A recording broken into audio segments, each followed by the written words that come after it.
ഷാർജയിൽ ജീവനൊടുക്കിയ കേരളപുരം സ്വദേശി വിഭജിക മണിയന്റെ സംസ്കാരം ഇന്ന് കുണ്ടറയിൽ നടന്നു. ഭർത്താവ് നിതേഷിന്റെയും വീട്ടുകാരുടെയും പീഡനത്തെ തുടർന്നാണ് വിഭജിക ജീവനൊടുക്കി എന്നാണ് ബന്ധുക്കളുടെ ആരോപണം ഉയർന്നതോടെയാണ് മൃതദേഹം നാട്ടിലെത്തിക്കാനുള്ള നടപടി നീണ്ടത്. ഭർത്താവ് നിതേഷിന്റെയും വിഭജിയുടെ ബന്ധുക്കളുടെയും ധാരണയോടാണ് മകൾ വൈഭവിയുടെ മൃതദേഹം 17-ന് ദുബായിൽ സംസ്കരിച്ചത്. നിയമപരമായ അധികാരം ഉപയോഗിച്ച് നിതേഷ് മകളുടെ സംസ്കാരം ഷാർജയിൽ നടത്തുകയായിരുന്നു.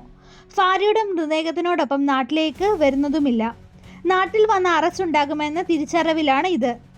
ഇന്നലെ രാത്രി തിരുവനന്തപുരം വിമാനത്താവളത്തിൽ എത്തിച്ച മൃതദേഹം തിരുവനന്തപുരം മെഡിക്കൽ കോളേജ് ആശുപത്രിയിൽ മോർച്ചറിയിലേക്ക് മാറ്റി.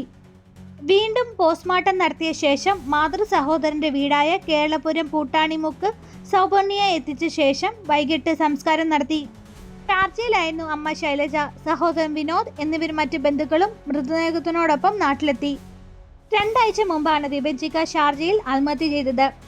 മൃതദേഹം ചൊവ്വാഴ്ച വൈകിട്ട് UAE സമയം 5:45 എയർ ഇന്ത്യ എക്സ്പ്രസ് വിമാനത്തിൽ നാട്ടിലേക്ക് എത്തിച്ചു.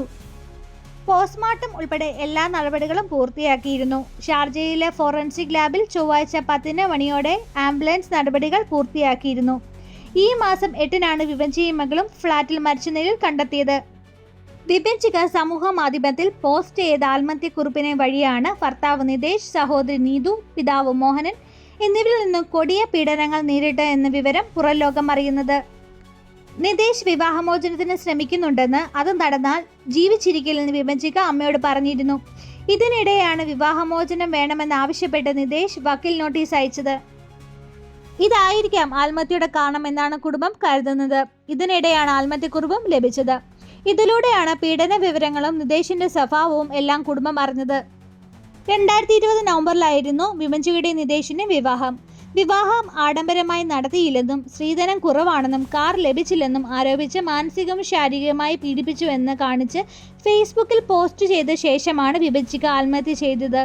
തുടർന്ന് ഭർത്താവ് നിതേഷിന്റെ സഹോദരി നീതു, അച്ഛൻ മോഹനൻ എന്നിവർക്കെതിരെ വിഭജിയുടെ മാതാവ് ശൈലജ കുണ്ടറ പോലീസിന് പരാതി നൽകി. തുടർന്ന് ഇവരെ പ്രതികളായി സ്ത്രീധന പീഡനം, മരണം ഉൾപ്പെടെയുള്ള വകുപ്പുകൾ ചുമത്തി FIR രജിസ്റ്റർ ചെയ്തു. കേസ് സംസ്ഥാന ക്രൈംബ്രാഞ്ചിന് കൈമാറി. ഈ സാഹചര്യത്തിലാണ് നിതേഷ് കേരളത്തിലെത്താതിരുന്നത്.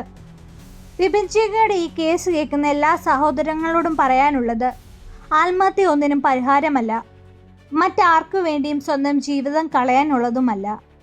ധൈര്യത്തോടെ മുന്നോട്ട് പോകുക.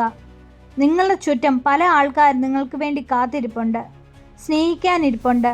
നിങ്ങൾ മാതാപിതാക്കളെ ഓർക്കുക, സഹോദരങ്ങളെ ഓർക്കുക. ചിലപ്പം ഈ പ്രശ്നങ്ങളൊക്കെ നാളെ മാറിയെന്ന് വരാം. നിങ്ങൾക്ക് പുതിയ കാലങ്ങൾ വരട്ടെ എന്ന് ആശംസിക്കുന്നു. ജീവിതം ഒരു സെക്കൻഡ് കൊണ്ട് മാറി മറിയാൻ മതി. അതുകൊണ്ട് ആത്മഹത്യയിലേക്ക് നിങ്ങളൊന്നും ചിന്തിക്കുക പോലും ചെയ്യരുത്.